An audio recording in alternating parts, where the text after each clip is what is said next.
Football ইতিহাসের অন্যতম সেরা খেলোয়াড় লিওনেল মেসি আবারও ফিফা বর্ষসেরা ফুটবল দ্য বেস্ট মনোনয়ন পেয়েছেন। 2024 সালে দ্য বেস্ট পুরস্কারের জন্য মনোনীত 11 খেলোয়াড়ের তালিকায় রয়েছেন আর্জেন্টাইন অধিনায়ক। এটি নিয়ে 9 বার এই পুরস্কারের জন্য মনোনীত হলেন তিনি। মেসি এর আগে 3 বার দ্য বেস্ট পুরস্কার জয় করেছেন, যার মধ্যে রয়েছে 2022 ও 23 সালের জয়।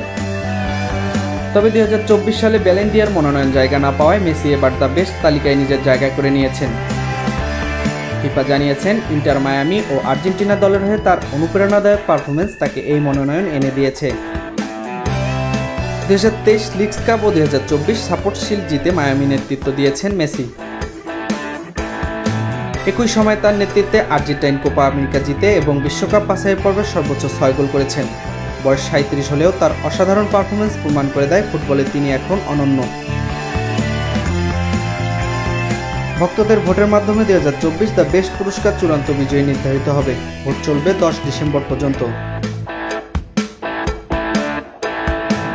নিউজ ডেস্ক, বার্তা 24।